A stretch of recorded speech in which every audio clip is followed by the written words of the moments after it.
do take this word in. Do be around the Christians, if that makes sense. Do be around. but That's Shakespearean Bible. yeah. Thou ought to be. but I think what's important here, or at least is important in my mind, is that the people of God need to understand that it's not about indoctrinating folk. It's about introducing folk to the living God, who will then mature them in the way that he always intended. And he will set someone with them to help the process. Put them on the seat of the plane right next to them. Well, that what you're talking about is the role of discipleship. Discipleship is not book learning, or yes, you should read the Bible. Yes, you should understand as much as you can with just reading through, and let God speak as he will or won't. You know, sometimes he just lets us read it, and we become familiar with its content. But what it really is, discipleship is helping that other person to be conformed to the image that God has determined he's to be conformed to. Is that right? That's it. And that takes many shapes and ways, and it starts in many different places. And in the middle of, I've had it start in just the most unusual places. You know, just you can't believe. We were driving down a road in Romania one night, and the car engine blew up and smoked all up the inside of the car, and we knew the engine was shot. So we got out, and it was cold, and it was getting really dark. And here's this highway, you know, and big trucks rolling by, and I'm in Romania, you know, and don't even know how to use a telephone, if we could find a telephone. And the only thing that was, we didn't have cell phones either in those days. So we sent somebody down to a light we could see down the road.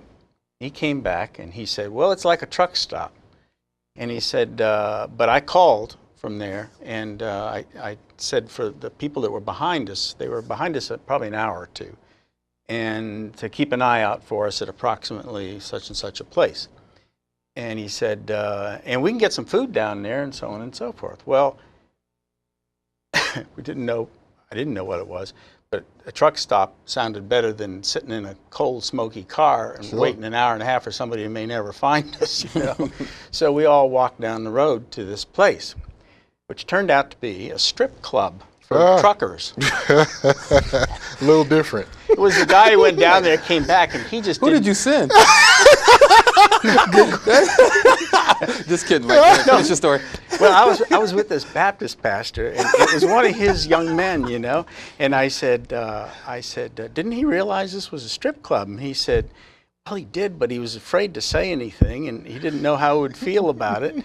But he was trying to help us by getting us to a warm place. So we went down there, and you know, the owner of the place was very gracious, and he recognized we weren't his usual typical customers. And the girls hadn't come in yet. And so he served us up a really nice meal, and we stayed warm and made some more phone calls around, you know, and that we had to do. And then that man came and sat down at the table with us and said, you are the most curious kind of people. He said, you're not like anybody I've ever met. He said, any other Christians that I would meet would be absolutely freaked out by being in this place. Well, how come you're so comfortable with it? He wanted to see if you wanted one of his girls for the night. No, he wasn't. No. He was just really, truly, you know, just kind of like, I don't get it, you know. Sure. Wow. And it was like one of those opportunities, but you know, to say something to him.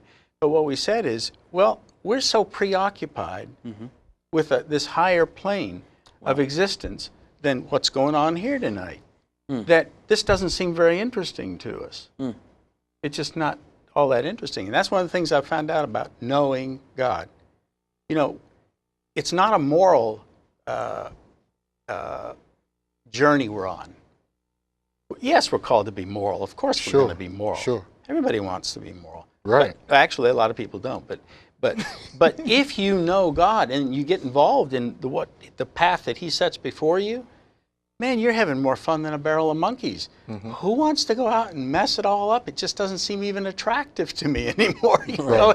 I have to really conjure what it was like in my whole life, you know, kind of like, oh yeah, I guess I was interested in that kind of thing. But, you know, but today it's not that way. This higher life, this life in the Spirit, it's just so much, it's so different. It's of a different realm. Yeah. You know, it's not of the worldly realm. Yeah. You know. Amen. So you can walk right through the world and it doesn't bother you at all. Right. Right. Because you know who you are. I know who I am. That's the key. That's the key. The It's key like my is- daughter working at MTV. The pastors all had a freak. I mean, they all said, "You let your daughter work at MTV?" But she was a stylist and she had a legitimate job and she dressed celebrities and so on and so forth. And I had encouraged her to go because I really felt like God was calling her. And when I went there, I found out there were 5 or 6 other kids, because that's all young people. And as they took me around and introduced me to all these people, 4 or 5 of them, 6 of them said, you know, God sent us here too. And I thought, wonder what the pastors would think about this back home, you know? Because they'd say pretty weird things, you know, like they were afraid of it. But they don't know my God the way, you know, they're being moralistic, and I'm being spiritual, you know, and being moral is just normal, you know, I mean, it's kind of like the way you normally live, because being immoral just seems like, why would I want to go out to the barn without a flashlight, you know? You know, it's like, that's a dumb thing to do, so, you know, I just walk around with my flashlight. But I'm not afraid of the dark, Right. but I just want to be able to see by the light. Well, the scripture talks about how, you know, the very essence of the light is to banish darkness. And I mean, you can't really know light is light without darkness. That's right. You know, so I think that's something That's very important. that we have to comprehend, and that is, you know, why would I want to go to a well and addressed environment where nothing's wrong? It has no need for me. Right. Right. You know, God always puts us in the middle of messes. Right. Oh, yeah. You know, if you don't have that legalism like you talked about, Ernest, those moral restraints where you're saying what you're not going to do, what you're going to do, you draw the line. I was sharing with some brothers this week about how, you know, recently I've been working with a guy who's a transvestite. And he had gotten a sex change, you know, on the upper body, but not the lower body. Well, when he came to know the Lord, of course, he realized that his whole reason for going down that path is because when he was at the age of 6, his uncle had raped him.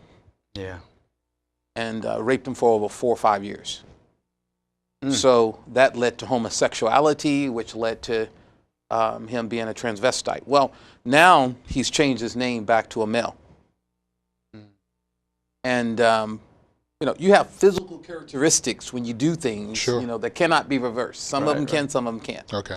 So I was mentioning this because I was looking up, when I was in the midst of helping him, I was doing some research and I was looking at cases where people who have gone into a lifestyle where they had operations and different things and how that had affected them, you know, psychologically, and just reading up, you know, just some information. But I came across this article where this gentleman was talking about how a transvestite had come to one of his meetings.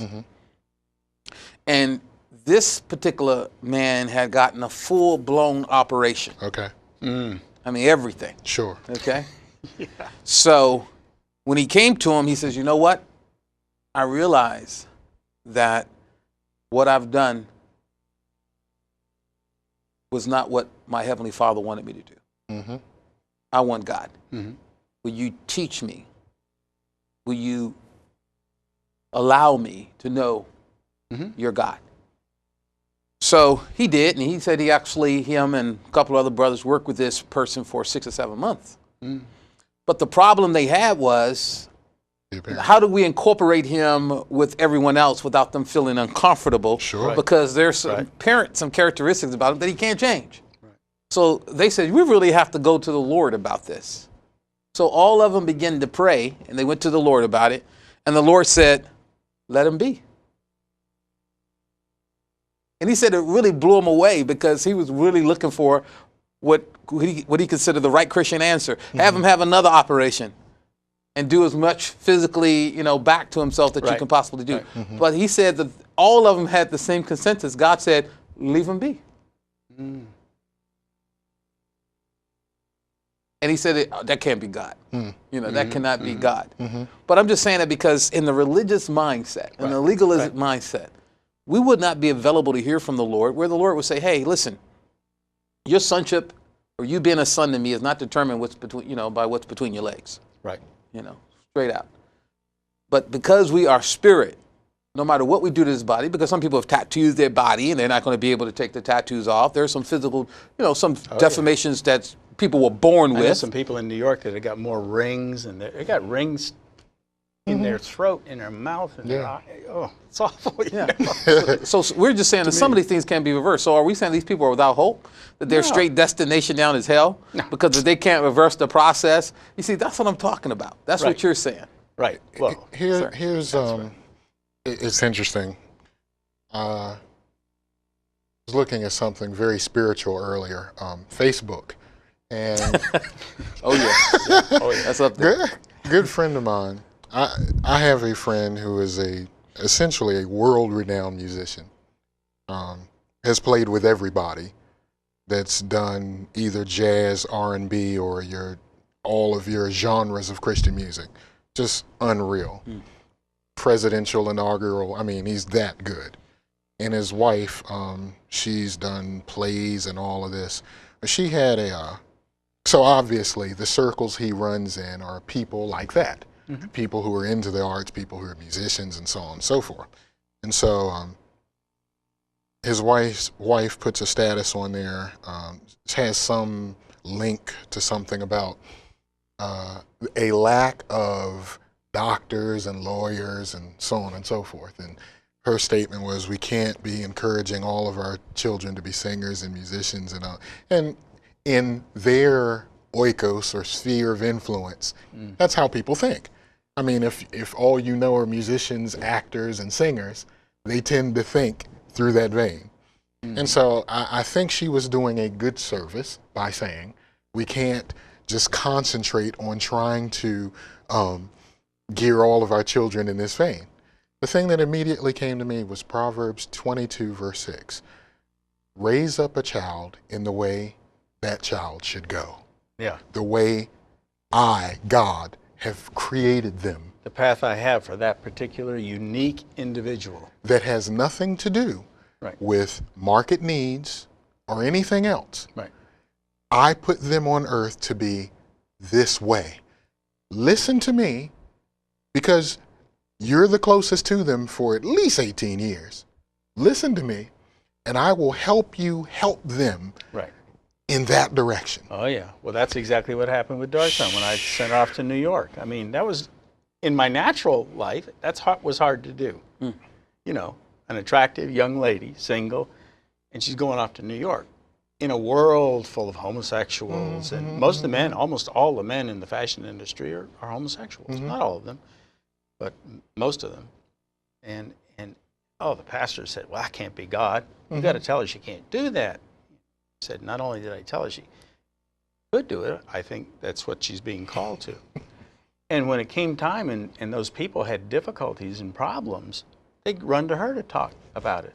Somebody's got to be there. In the back of a big old limousine, Somebody's got to be there. Yep. But that's what I told I said, if your daughter doesn't go, and you don't want your son to go, and my daughter's not supposed to go, then who's supposed to go to that mission field? And they're not going to come to where you are. No, they're not coming to church. Happen. That's not going to happen. But the point I was making, getting back to these, someone who has had an operation, who has naturally, irrevocably changed what would seem to be their nature. It isn't really their nature. It's just their body. Right. Because they were born a way. They were born to be something that God intended. And part of being that is the gender. Yeah. Now here's the deal. If our whole point is being moralistic. We shut off the miraculous.